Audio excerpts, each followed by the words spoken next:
तो हम सीखने वाले थे क्या, माइक्रोसॉफ्ट एक्सेल। ठीक है,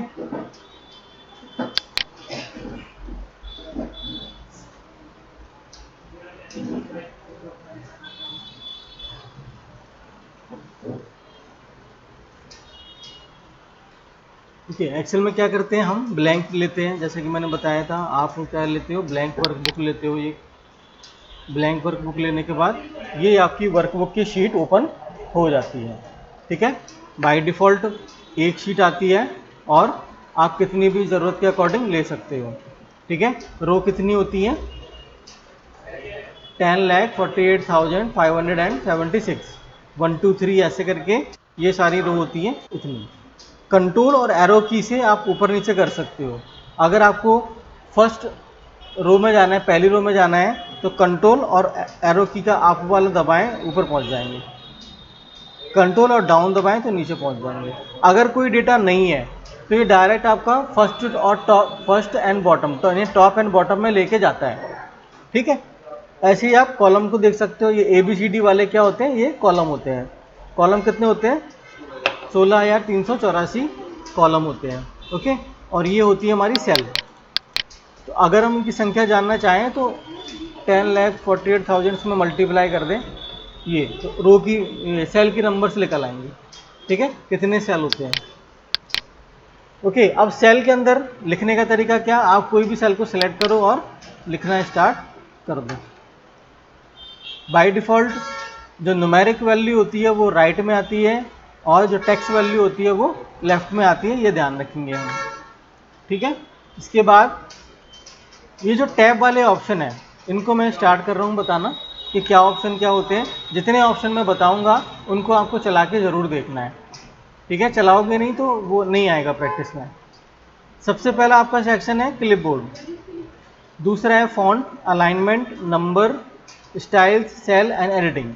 ठीक है, हम 1 बाई 1 करके सारे जो सेक्शंस हैं वो सारे सीख लेंगे। सबसे पहला सेक्शन है इसके अंदर क्लिपबोर्ड। क्लिपबोर्ड का मतलब है एक ऐसी टेम्परेरी मेमोरी होती है, जो भी आप सेलेक्ट करते हो या कॉपी करते हो या कट करते हो, वो कहाँ चला जाता है, उसमें चला जाएगा आपका टेम्परेरी मेमोरी में, यानी क्लिपबोर्ड में। क्लिप का मतलब होता है चुनना, सिलेक्ट करना, सिलेक्ट करना। ठीक है, क्लिप का मतलब क्या होता है, सिलेक्ट करना, चुने हुए। ठीक है, चुने हुए को हम हमारे बोर्ड पर रखते हैं तो उसको बोलते हैं हम क्लिप बोर्ड। ठीक है, तो MS ऑफिस की क्या होती है, एक थोड़ी शॉर्ट मेमोरी होती है जिसके अंदर आपकी जो क्लिपिंग्स हैं वो स्टोर हो जाती हैं। ठीक है, और उनको हम कभी भी यूज़ कर सकते हैं हमारे डॉक्यूमेंट में। ये जो ऑप्शन है जैसे कट, कॉपी, इसके बाद चलता है पेस्ट।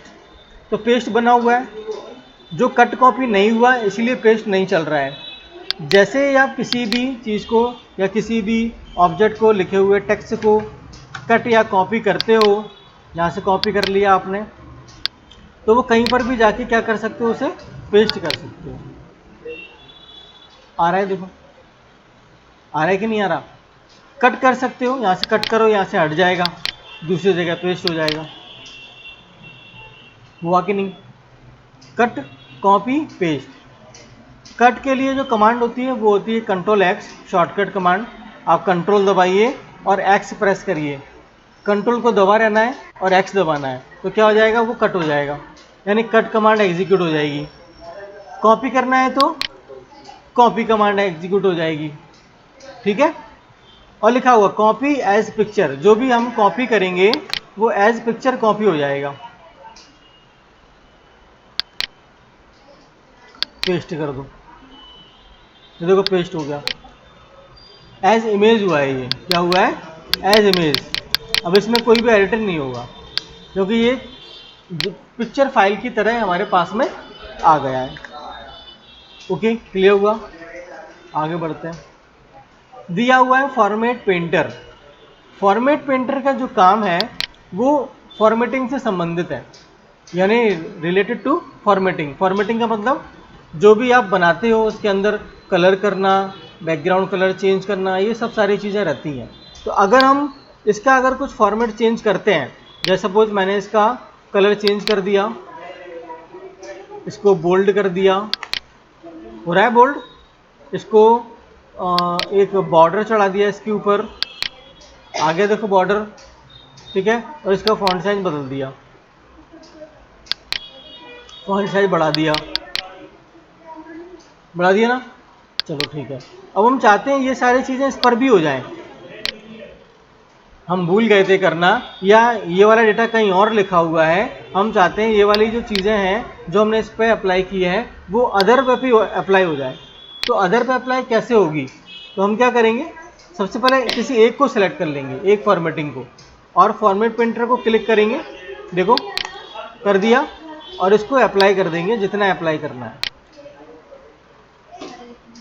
सारे एक जैसे हो गए कि नहीं हुए ना, सारे एक जैसे। तो सेम फॉर्मेटिंग अगर हमें अदर्स पर अप्लाई करनी है, अदर टेक्स्ट पर अप्लाई करनी है, अदर एरिया पर अप्लाई करनी है, तब हम फॉर्मेट प्रिंटर का यूज़ करते हैं। ठीक है, समझ आया, क्लियर हुआ?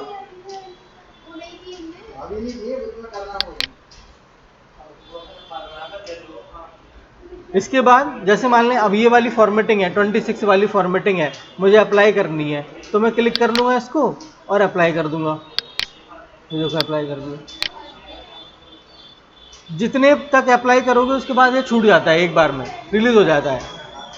अगर आपको इस पर करनी है, फिर इसको छोड़कर इस पर करनी है, फिर इसको छोड़ के इस पर करनी है, तो आप क्या करोगे, इसको डबल क्लिक करके सिलेक्ट करोगे। क्या करोगे? डबल क्लिक करके। देखो ऐसे मैंने सेलेक्ट कर लिया इसको और इस पर डबल क्लिक किया। अब ये छूटेगा नहीं, ये देखो, अरे क्या हुआ, भूल गया।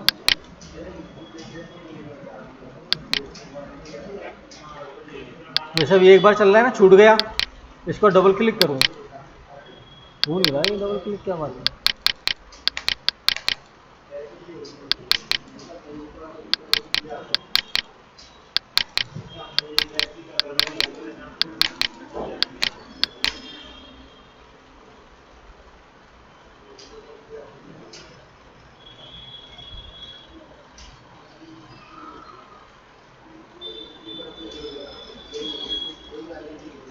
देखो लिखा हुआ है ना, to apply the formatting in multiple places double click format printer.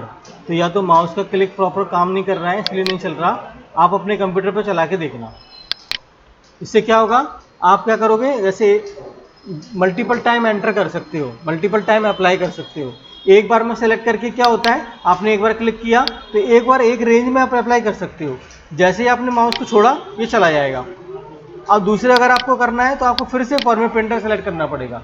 इसीलिए हम क्या करते हैं, इसको डबल क्लिक करते हैं। वो डबल क्लिक इस पर काम नहीं कर रहा, तो डबल क्लिक करने पे क्या वो सिलेक्ट रहेगा।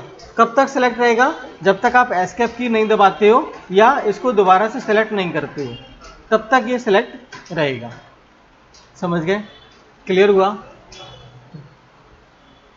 ये सिर्फ फॉर्मेट कॉपी करता है, एक जगह से फॉर्मेट कॉपी करेगा और दूसरी जगह लगा देगा, खत्म काम। इसका काम इतना है। इससे ना तो कोई डेटा में इफेक्ट पड़ेगा, आप जो भी इसके अंदर लिखा हुआ है उसके अंदर कोई इफेक्ट नहीं पड़ेगा, सिर्फ फॉर्मेटिंग चेंज होगी और कुछ नहीं होगा। तो एक क्लिपबोर्ड वाला सेक्शन समझ में आया। आते हैं फॉन्ट पर। ये फॉन्ट के साथ काम करेगा, जो भी हम लिखते हैं ये सब फॉन्ट है। फॉन्ट का साइज बढ़ाना, कम करना, दिख रहा है, हो रहा है कम के ज़्यादा। यहाँ से भी बढ़ा सकते हो आप, साइज ज़्यादा कर दो, साइज कम कर दो। मिनिमम 8 होता है, मैक्सिमम 72 होता है, ठीक है। तो अगर हम साइज ज़्यादा बढ़ाएंगे तो हमारी जो सेल की हाइट और विड्थ है वो ऑटोमेटिक कम ज़्यादा हो जाएगी, ठीक है। फिर फॉन्ट का स्टाइल चेंज कर सकते हो, उसकी लिखावट, इसके लिखने की जो स्टाइल है आप वो चेंज कर सकते हो। सिलेक्टेड को बोल्ड कर सकते हो, जैसे मैंने सेलेक्ट कर लिया, बोल्ड कर दूं इसको। बोल्ड में क्या होता है, थोड़ा सा डार्क हो जाता है, वो हो रहा है कि नहीं। इटैलिक कर सकते हैं, थोड़ा सा तिरछा, देखो हो रहा है। फिर अंडरलाइन कर सकते हो आप इसको, ये अंडरलाइन के ऑप्शन है, डबल अंडरलाइन कर सकते हो आप, दो अंडरलाइन कर सकते हो। सिंगल करना है तो सिंगल कर सकते हो, एक भी नहीं करना तो इस पर क्लिक कर दो, हट जाएगा। शॉर्टकट कमांड है, बोल्ड करने के लिए कंट्रोल बी, इटैलिक करने के लिए कंट्रोल आई और अंडरलाइन करने के लिए कंट्रोल यू। ठीक है, जैसे इनको मुझे अंडरलाइन करना है तो सिलेक्ट करके मैं कंट्रोल यू भी दबा सकता हूँ,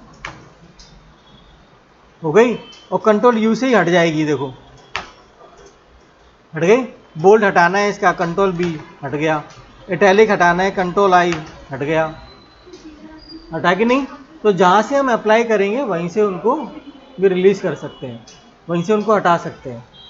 ठीक है, इनके ऊपर अगर हमें बॉर्डर अप्लाई करना है, जैसे यहाँ से लेके यहाँ तक ये बॉर्डर अप्लाई कर दो। और ये बॉर्डर अप्लाई क्यों करते हैं इसका ध्यान देना पड़ेगा। जब हम प्रिंट निकालते हैं, सपोज हमारे शीट का हम प्रिंट निकालेंगे, तो हम क्या करेंगे, यहाँ से जैसे प्रिंट प्रीव्यू देखते हैं तो यहाँ पे बॉर्डर नहीं दिखाई देगा आपको। देखो दिख रहा है क्या, बॉर्डर दिख रहा है क्या? जो आपके रेक्टेंगल फॉर्मेट दिख रहे थे, खाने दिख रहे थे, चारों तरफ लाइनें दिख रही थी, वो दिख रही है क्या? नहीं दिख रही। जब तक आप उस पर बॉर्डर नहीं चढ़ाओगे तब तक ये दिखाई नहीं देंगे। जैसे मैंने किया, बॉर्डर चढ़ गया, आप देखो इसको, दिख रहा है, बॉर्डर दिख रहा है। और ये प्रिंट में भी आएगा। अगर आप बॉर्डर अप्लाई नहीं करोगे तो प्रिंट में नहीं आएगा, ध्यान रखना। समझ आया? क्लियर हुआ? चलो आगे बढ़ते हैं। ये होता है बैकग्राउंड कलर। जैसे मान लें मुझे इस वाले सेल का, इतनी सेल का यहाँ से बैकग्राउंड चेंज करना है तो कर दो। हुआ कि नहीं? जितना सेलेक्ट करोगे उतने पर ही काम होगा। जैसे यहाँ से लेके यहाँ तक इतना ये ग्रीन करना है, ये वाला हो गया। इनमें से किसी का एक कुछ अलग करना है तो कर दो सेलेक्ट करके। ये फॉर्मेटिंग हम क्यों करते हैं? हम मार्किंग करते हैं। क्या करते हैं? मार्किंग करते हैं। जैसे किसी को मार्क करना है, किसी को हाईलाइट करना है, तो हम इसे कर सकते हैं। वर्ड में क्या होता है, एमएस वर्ड में हाईलाइटर होता है, इसे हम हाईलाइट कर सकते हैं। इसमें हमें यहाँ पे ये बैकग्राउंड शेडो कलर दिया गया है, तो आप इसको शेड कलर कर सकते, बैकग्राउंड शेडिंग कर सकते हो आप। ठीक है, फिल कलर कर सकते हो। इसको हटाना है तो उसके लिए आप क्या करोगे, सिलेक्ट कर लो। सिलेक्ट करने के बाद इसी में चले जाओ, नो फिल कर दो। क्या करो? No fill. या आप करोगे वाइट कलर भर दोगे, एक काम ये करोगे, है ना। पहले ऐसा नो फिल का मतलब कोई कलर नहीं, ना तो वाइट है ना ब्लैक है, कोई भी कलर नहीं है। ठीक है, ये फॉन्ट का कलर होता है, ये दिख रहा है आपको, ये फॉन्ट का कलर है। क्लिक करो, फॉन्ट का कलर रेड हो गया। क्लिक करो, फॉन्ट का कलर ग्रीन हो गया। क्लिक करो, फॉन्ट का कलर ऑरेंज हो गया। तो जो भी आप कलर देना चाहते हो वो कलर दे सकते हो। समझ आया कि नहीं? क्लियर हुआ? चलो एक और बताऊंगा अलाइनमेंट, फिर आप इसकी प्रैक्टिस करिए तीनों की। ठीक है, फिर नेक्स्ट डे अपन क्लास करेंगे। अलाइनमेंट का मतलब होता है सेल के अंदर हम डेटा लिखते हैं, न्यूमेरिक लिखते हैं और टेक्स्ट भी लिखते हैं। तो उस डेटा को अलाइन करने के लिए हम अलाइनमेंट का यूज़ करते हैं। जैसे इसमें अलाइनमेंट दिए हुए हैं, हॉरिजॉन्टल और वर्टिकल, दो तरह के अलाइनमेंट होते हैं। कौन कौन से? एक होता है हॉरिजॉन्टल ऐसे में, और एक होता है वर्टिकल ऐसे में।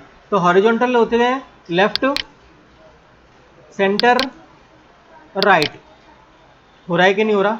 आप डेटा देखो कहाँ लिखा है आपका, देखो मैं इसको बड़ा कर देता हूँ। हॉरिजॉन्टल कहाँ लिखा है हुआ है डेटा? राइट में लिखा हुआ है ना। सेंटर करना है, सेंटर कर दो। लेफ्ट करना है, लेफ्ट कर दो। आ गया कि नहीं आया? बोलो, आया ना। अब मुझे अलाइनमेंट करना है टॉप। जब मान ले मेरी सेल की हाइट इतनी है और मुझे टॉप में लिखना है, तो टॉप कर दो, टॉप में पहुंच जाएगा। ठीक है, यहाँ से इसको सेंटर में ले लो, सेंटर में आ जाएगा। मिडिल करना है, मिडिल कर दो, मिडिल आ जाएगा। अभी कौन सा अलाइनमेंट है? इसके अंदर दो अलाइनमेंट काम कर रहे हैं, बताओ। इसके अंदर दो अलाइनमेंट काम कर रहे हैं, कौन कौन से? एक तो ये मिडिल है और एक ये सेंटर है कि नहीं। वर्टिकल में मिडिल है, वर्टिकल में तीन होते हैं, टॉप, मिडिल, बॉटम। हॉरिजॉन्टल में तीन होते हैं, लेफ्ट, सेंटर, राइट। समझ गए? तो अगर ये इस तरह से दिख रहा है, इसका मतलब क्या है, ये वर्टिकल में मिडिल है और हॉरिजॉन्टल में सेंटर है। अभी कैसा है बताओ?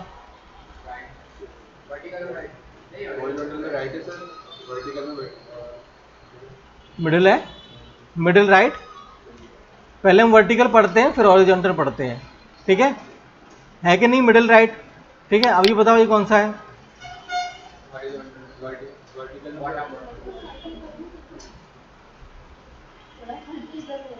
ये कहाँ लिखा हुआ है सेल में बताओ? नीचे की तरफ लिखा हुआ है ना, तो नीचे का मतलब क्या? बॉटम, ठीक है। और किस साइड में लिखा हुआ है? राइट में कि लेफ्ट में? राइट में, तो बॉटम राइट।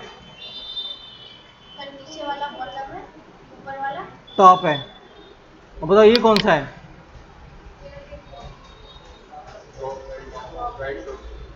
टॉप राइट, ठीक है। ये कौन सा है? टॉप लेफ्ट, ठीक है। अभी और एक और, ये कौन सा है?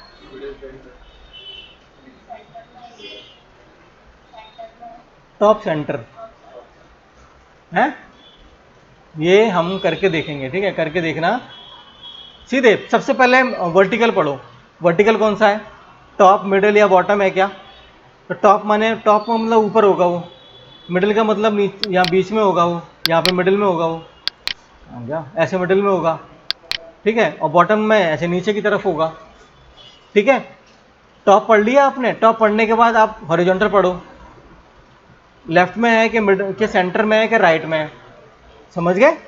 तो दो ही तरह के अलाइनमेंट होते हैं, वर्टिकल और हॉरिजॉन्टल। दोनों में तीन तीन होते हैं। वर्टिकल में तीन होते हैं, टॉप मिडिल बॉटम, और हॉरिजॉन्टल में तीन होते हैं, ठीक है। Left centre right. समझ आया? क्लियर हुआ? आगे बढ़ते हैं।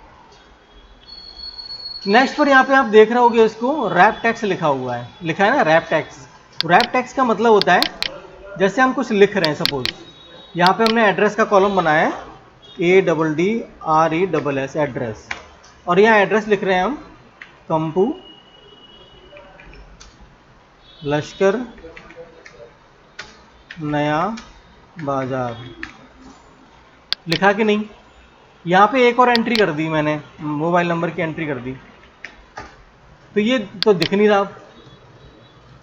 पूरा एड्रेस हमें क्या नहीं हो रहा? विजिबल नहीं हो रहा है, पूरा एड्रेस हमें दिखाई नहीं दे रहा है। तो हम क्या करेंगे? तो हम एक काम करेंगे, एक तो या तो इसकी विड्थ बढ़ा देंगे, एक ये काम करेंगे, और विड्थ बढ़ा देंगे तो हमारा डेटा रेंज के बाहर निकल जाएगा, पेज के बाहर निकल जाएगा, कॉलम की संख्या बढ़ जाएगी। तो वो नहीं करना है हमें, और उतनी ही विड्थ में अगर हमें काम करना है तो हम क्या करेंगे? यहाँ से टेक्स्ट रैप कर देंगे। रैप टेक्स्ट क्लिक करो। हुआ कि नहीं? आपका जो टेक्स्ट है वो इस तरह से आपको दिखाई देने लगता है, ठीक है। समझ आया? क्लियर हुआ कि नहीं हुआ? हुआ ना? अब इसी को थोड़ा सा खिसकाना है मुझे, तो हम खिसका सकते हैं इसको। देखो खिसक रहा है, देखो सेल के अंदर ही, इसी को थोड़ा सा एडजस्ट कर लो। हो गया? सेल के अंदर ही अगर हम मुझे थोड़ा सा एडजस्ट करना है इसको तो कर सकते हैं। इसको बॉटम टॉप में करना है, टॉप में कर दो। अगर मुझे और चेंजेस करने हैं, ऐसे मान लो इसी के अंदर मुझे डायगोनल करना है तो मैं डायगोनल कर सकता हूँ। हो गया? देखो जैसे ये है, इनको मुझे डायगोनल करना है, ऐसे दिखाई दे रहे हैं? दिखाई दे रहे हैं ना टेढ़े टेढ़े? इसको मुझे चेंज करना है, मान लो इसको मुझे ऐसे करना है। हो गया कि नहीं हुआ? हुआ ना? तो इस तरह से हम क्या कर सकते हैं, हमारे सेल के अंदर जो लिखा हुआ है उसको हम उसका एंगल चेंज कर सकते हैं। चलो आगे बढ़ो।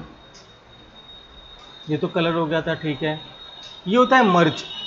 सपोज मुझे ऊपर हेडिंग डालनी है, या इस वाली लाइन में मुझे यहाँ से लेके यहाँ तक हेडिंग डालनी है, तो मैं क्या करूँगा? इसको मर्ज कर दूंगा।